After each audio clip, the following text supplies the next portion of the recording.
Okay, everyone. So this week we're going to be doing, we're looking at Mande Worlds and Upper Niger. And so I have a map here, even though I'm sorry it's a little blurry, of West Africa to kind of give you an orientation of what I'm talking about. So in this area, urban life developed in the inner Niger Delta as early as the 1st century BC, eventually giving rise to a multi-ethnic empire or empires, and we'll be looking at a number of them.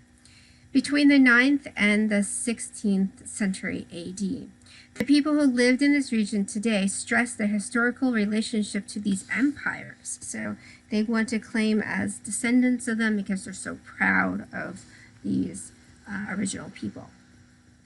So the first group that we'll look at is the Wagadu. And we're going to look at one of the sites here.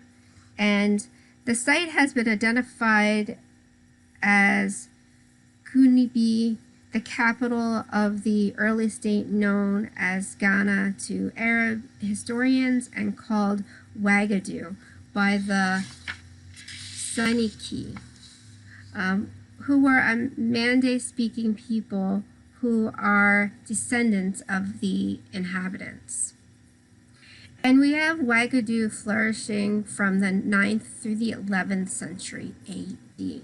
So we know that these people were converted to Islam because we have this mosque. And this is the earliest known mosque that was constructed south of the Sahara.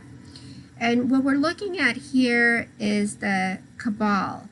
And a Kabbal is very important in a mosque. It's a niche that people pray in, and it orients them towards the direction of Mecca, which is the direction they are supposed to pray. The next piece I'm showing you here is a female figure from Kambiseli, and also this goes back to the Wagadu people, and it's dated between the 6th and the 10th century. So this is one of these objects that was found in the area. There were actually quite a few of them. This is a fragment of a small female figure in terracotta. It has a slim torso with a large protruding navel and strikingly protruding buttocks. The excavators believe that it may have been made as early as the 6th or the 7th century AD, before the arrival of Islam.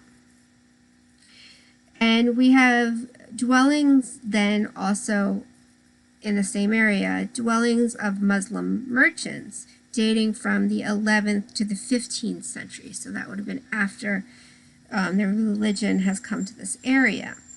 And they have also been found in Saniki, and like the mosque, they were built of layers of flat stone fragments, sometimes ornamented with triangular niches. So there's similarities that are quite striking and suggest that buildings throughout the vast area were constructed by the Saniki people, and that they had a far-reaching effect on this area of West Africa. We also have many toge in the inland Niger Delta, and they may well have served as burial mounds rather than places that people were living. One such mound is located between the ancient cities of Jenne and Timbuktu, and it has been excavated and dated to the 7th century. Near this site were several clusters of monoliths. So I'm going to stop here, and I'm going to resume with a new video in 1 second. But I'll just say also what happened, unfortunately, with the monoliths is once they were discovered, some of them were taken and shipped to museums around the world. So it makes it very difficult to study these things when they're missing and they're scattered throughout the world. But it has been established that less than or more than 200 miles between areas in West Africa were connected through these same people.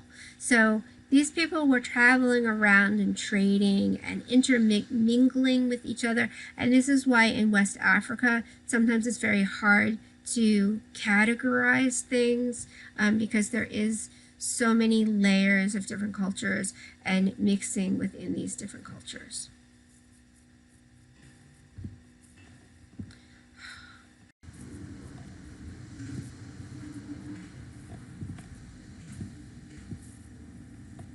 Next, we're going to look at Mali, and this is south of Ouagadougou in the hills along the upper Niger.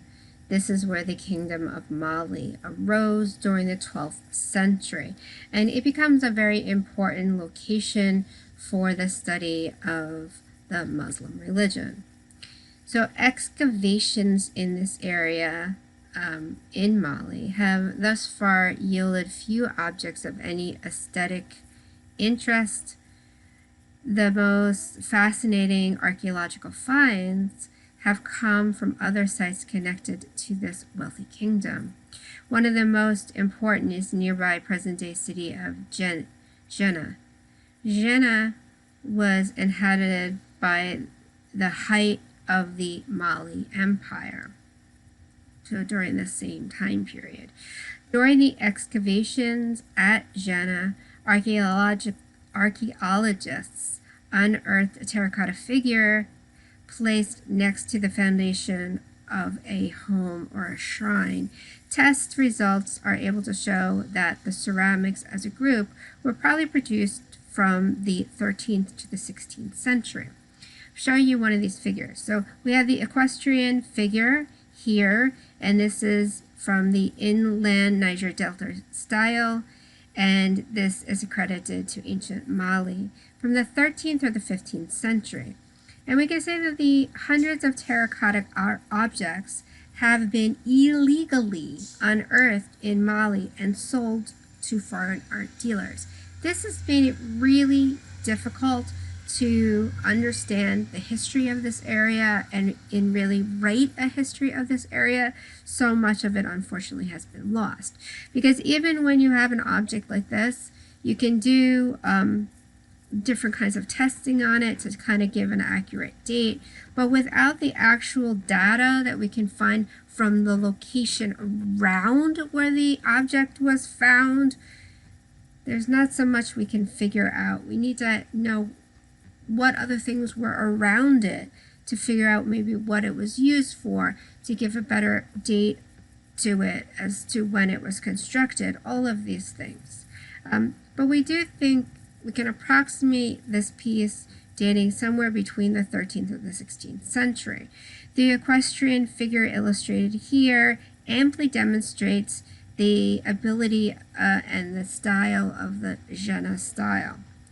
The artist arranged the tubular limbs and torso of both man and horse so that positive forms outline negative shapes in great formal beauty. And we can see that here, you know, we have beautiful negative space here and down here, and in here it makes very interesting shapes. And then there are very kind of thin tubes or rolling of the clay that have been connected to create the figure and the horse. Details, especially on the face, seem to have been scratched or carved into the surface rather than molding, a technique also used in the much older Nook terracotta objects. So we might be able to kind of make a leap to a connection there as well.